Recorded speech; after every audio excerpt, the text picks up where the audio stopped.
membahas afat-afat atau bahaya-bahaya lisan. Bahaya-bahaya lisan ada berapa dulu ya? Lali, 20 wabil. Lali, orang ngomong. Kita sampai ke yang 14. Dari puluhan itu dijelaskan oleh Imam Ghazali secara berjenjang, dimulai dari bahaya lisan yang paling minim, terus naik yang paling berat, yang terakhir nanti bahaya lisan yang paling berat. Kita ini sampai yang ke-14, bahaya lisan ke-14. Berarti ini bobotnya sudah serius ini. Saking seriusnya pakai kacamata tinggu. Tetor ya. Nah, kata Imam Ghazali, yang ke-14 ini itu bohong ketika berbicara atau bersumpah. Bohong itu goroh, ngapusi, dusta ketika berbicara dan ketika bersumpah. Imam Ghazali menyebut ini dosa yang apa? Termasuk dosa yang buruk. Rankingnya ini sudah mendekati yang paling buruk, sudah 14 dari Al-Fathul Lisan. Dan memalukan, tidak hanya buruk tapi ya memalukan. Kan ada keburukan tidak memalukan. Makanya sudah buruk, memalukan lagi. Kok iso? Ngapusi konangan kan izin. Ngapusine iku wis elek, konangan izin. Luwih elek maneh ngapusi konangan ora izin. Wis ngapusi konangan ijih ora duwe izin. Itu apa itu? Bertumpuk-tumpuk berarti. Sahabat Abu Bakar suatu hari khutbah di hadapan para sahabat sepeninggal Rasulullah ini. Jadi tahun lalu Rasulullah kabundut, hari ini Abu Bakar khutbah. Dalam khutbahnya menyebut di sini setahun yang lalu Rasulullah berkhutbah di tempat saya berdiri. Baru bilang begitu sudah nangis. Isi khutbahnya belum disampaikan itu nangis. Ada kalanya nangis karena teringat Rasulullah. Ada kalanya nangis karena serius yang disampaikan Rasulullah dan ingin diulang, dikutip oleh Abu Bakar. Abu Bakar itu kan wafatnya 2 tahun setelah wafatnya Rasulullah. Sumber-sumber salah satu yang menyebutkan kenapa wafat, karena ya sakit-sakitan ditinggal Rasulullah, memendam kesedihan yang mendalam. Ada yang bilang begitu, ditinggal Rasulullah. Setahun yang lalu Rasulullah di tempat saya berdiri ini berkhutbah, terus nangis. Sebegitu nangisnya reda, kemudian melanjutkan isi khutbahnya. Rasulullah mengatakan iyyakum wal kadzib, hindarilah bohong, dusta, karena kebohongan itu akan membuat orang bertindak menyimpang. Kalau sudah menyimpang itu tidak ada tempat lain kecuali neraka. Jadi tiket menuju neraka namanya kadzib. Hadis lain, bohong, goroh, dusta itu pintu kemunafikan. Apa itu munafik? Dijelaskan oleh Imam Hasan, yang lahir dan yang batin beda, isi hati dan mulut berbeda, ucapan dan perbuatan berbeda. Dan itu awal dari kemunafikan itu kebohongan. Kalau sudah mulai bohong berarti sudah punya bibit jadi orang munafik potensial itu, tinggal melanjutkan, menyempurnakan jadi munafik sejati. Kan celaka kata Rasulullah, kaburat khiyanatan antuhadisa akhoka, pengkhianatan yang besar. Kita bicara, teman kita percaya, kita sendiri tidak percaya dengan kita omongan kita. Jadi ini pengkhianatan besar kata Rasulullah, ngapusi. Jadi kene ngomong, koncone ngandel, kene dhewe gak ngandel karo omongan iku. Nah, itu kaburat khianatan kata Rasulullah. Lah bohong itu kata Rasulullah lagi, itu punya karakter apa? Wa innar rajula innal la yazalul abdu yakdzib wa yataharral kadzib. Orang itu bohong itu mengundang kebohongan yang lain. Lu wis tahu dibahas apa durung ya? Sampai akhirnya orang itu sekali kebohongan akan melahirkan kebohongan berikutnya. Sampai akhirnya oleh Allah orang ini dapat dicap, distempel sebagai pembohong, kadzab. Gampangane ngene, wah anjen kebohongan pertama itu akan melahirkan kebohongan berikutnya. Di awan tadi siang kamu dari mana mas? Waduh, misalnya ngakunya dari ziarah di makam. Ini kebohongan pertama, padahal tidak. Padahal apa? Main ke pantai. Dolanan luyur yang segoro. Kan terus ini tanya lagi, loh makam dibuka apa tidak? Ini padahal dia tidak di makam, otomatis jawab bingung, nggak ngerti. Ya buka sempurna apa buka separuh-separuh. Dia tidak tahu demi nutupi kebohongan pertama itu ditutupi dengan kebohongan. Ya buka separuh-separuh sih. Aku rapati ngatekno wong-wong, aku fokus dengan urusan ziarah saya sendiri. Tuh. Ya wis nek ngono, apa nek fokus. Lah juru kuncinya ya ono. Iya, ini namanya juga pasti itu, makanya pilihannya kalau ditanya orang kamu tidak siap jujur, menang. Nasihat saya ini tidak disebutkan. Nek gak siap jujur, diam, jangan bohong, karena kalau dikejar mesti kamu nutupi kebohongan.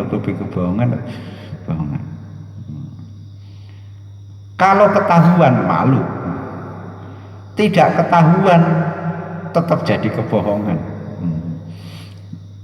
Sudah ketahuan bohong masih tidak malu, ya itu tadi banget. Lah akhirnya orang sekali bohong akan terus ditumpui dengan kebohongan berikutnya sampai oleh Allah tercatat sebagai pembohong. Makanya jangan coba-coba berbohong, mendingan diam kalau tidak siap mengatakan apa adanya. Rasulullah pernah ketemu dua orang sedang transaksi jual beli kambing, berarti yang pasar kewan, Sartayu dino Selasa. Dua orang ini antara pembeli dan penjual sama-sama bersumpah, wallahi la ankusuka min kadza wa kadza. Pokoke wedhus saya, wedhus kowe iki bahasa Indonesia apa bahasa Jawa?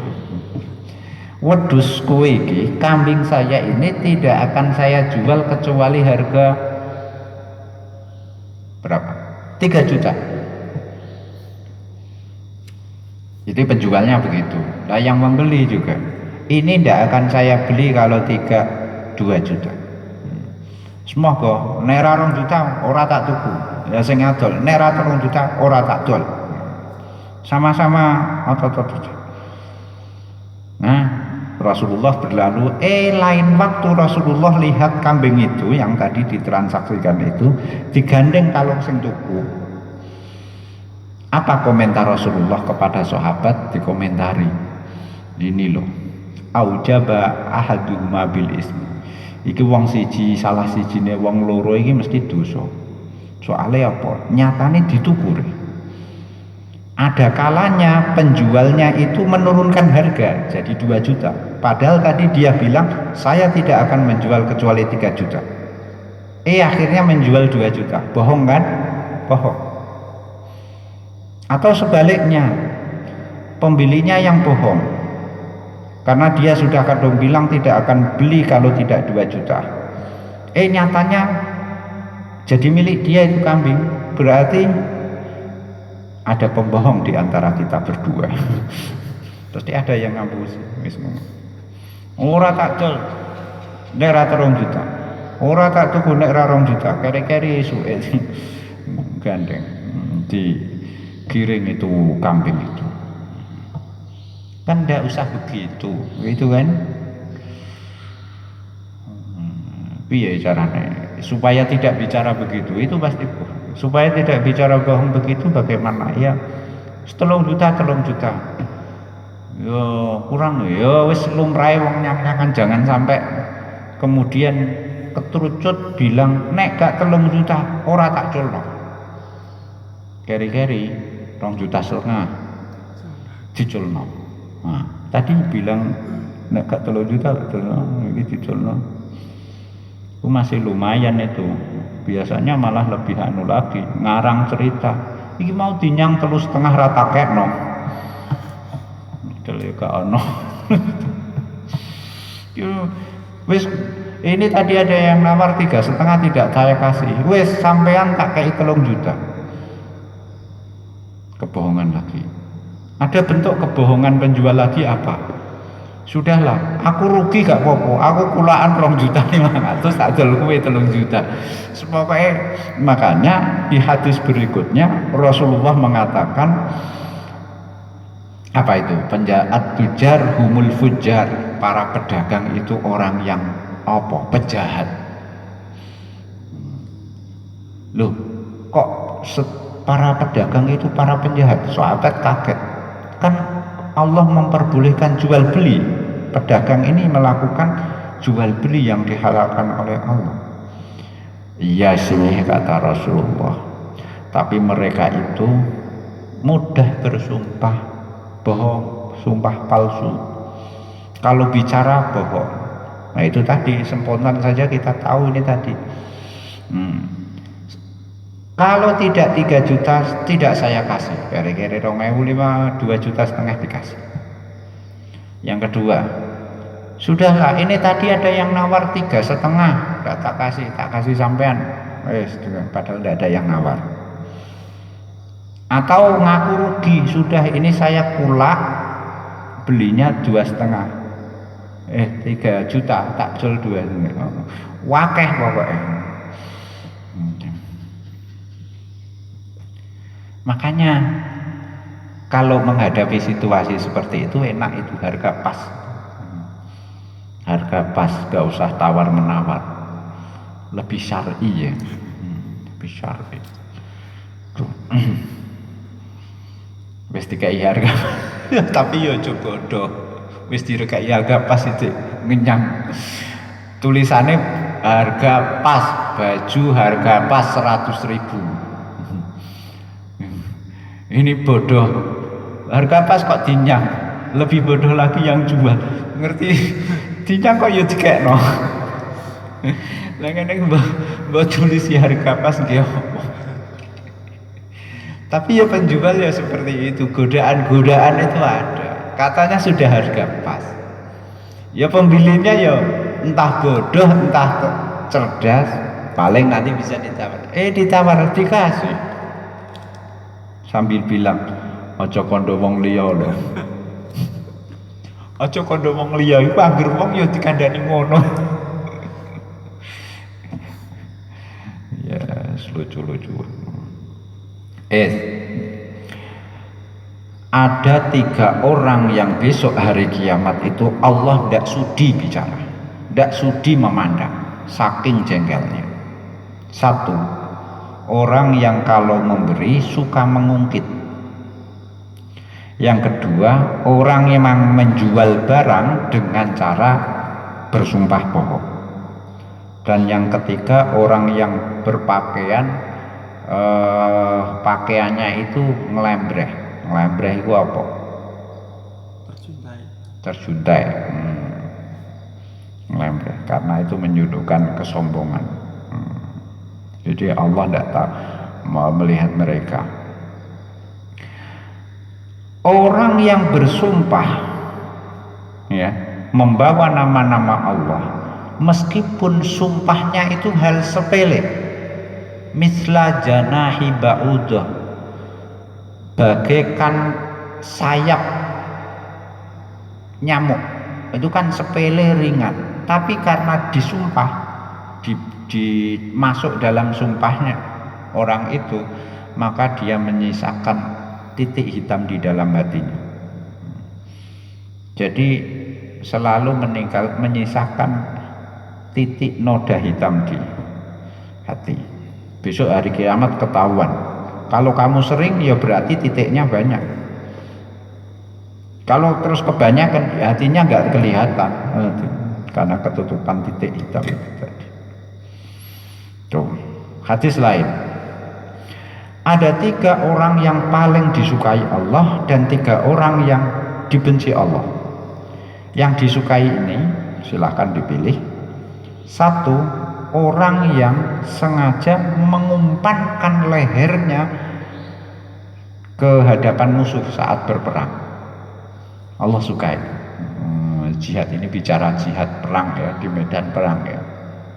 Demi membela agama itu sengaja mengumpankan. Maksudnya mengumpankan tidak bunuh diri ya. Artinya siap risiko lehernya terpenggal. Orang yang, kalau kita terjemahkan bebas ya, orang yang mempertaruhkan lehernya di medan perang. Ada kalanya leher itu terputus kemudian kalah. Ada kalanya dia nanti menang, dimenangkan oleh Allah. Tapi Allah suka orang yang seperti ini. Yang kedua, orang yang punya tetangga jahat, suka mengganggu, tapi dia sabar menghadapi tetangga itu sampai sabar terus, sampai kematian memisahkan orang ini dengan tetangga jahat itu. Atau ada yang pindah salah satunya, pergi meninggalkan kampung itu. Nah, kalau sabar itu disukai Allah. Sabar sampai terpisah. Yang nanya sabar ora terus diumbal ambil loh ya. Ya sabar menengai. Sedangkan sabar dijahati orang, sabar itu dia. Ora deh. Sabar. Tonggoku jahat, aku dijahati terus. Tapi tak sabar ya. Sabar itu cerita no konco-konco. Jadi gugur kesabarannya ketika diceritakan ke sana kemari. Yang ketiga yang disukai Allah, ada orang pergi bersama teman-temannya, baik urusan perang maupun urusan yang lain, sampai menempuh perjalanan. Kalau di sini perjalanan malam biasanya kan, di padang pasir orang sering menempuh perjalanan malam hari gitu. Sampai capek, terus lelah, tidur, berhenti. Orang ini menyingkir dari teman-temannya, sholat ibadah, yusolli ya di sini. Sampai tiba waktunya untuk berangkat lagi, dia bangunkan teman-temannya. Jadi apa ini? Orang yang ketika banyak orang sedang istirahat, dia sholat. Itu paling disukai Allah. Terus yang dibenci Allah, sesuai dengan tema, adalah pedagang yang suka bersumpah, orang fakir yang sombong. Fakir sombong, kere, mendele gitu. Itu paling dibenci Allah. Yang ketiga, orang bakhil, orang kikir, memberi suka mengungkit-ungkit. Ya monggo, mau dipilih yang mana gitu. Celaka bagi orang yang bicara bohong supaya membuat orang lain tertawa. Cerita lucu neng ngapusi. Nah, ini. Supaya kelihatan lucu, orang tertawa ngapusi. Ini juga celaka orang seperti ini. Maksudnya anu ya, yakdzib ya, bukan kok memang karena yakdzibnya ini bohong ini. Kalau tidak ada unsur bohongnya atau semua orang tahu bahwa ini cerita bohong, itu kan tidak jadi bohong. Saya misalnya cerita saya itu aku bisa terbang tanpa sayap, wah bisa terbang, kan saya bohong, tapi semua orang tahu ini bohong. Hebat gitu. Ini bohong sampean, bukan saya cerita bohong, sampean seakan-akan percaya, memberi kesan percaya pada hasilnya, bohong sampean, bukan saya. Tuh, unsur kebohongannya yang membuat dia celaka. Ro'a itu kan rajulan. Dalil nanti ini masih dilanjutkan. Dalil soal afatul lisan kadzib ini memang banyak sekali, makanya dibahas panjang. Dalilnya juga banyak.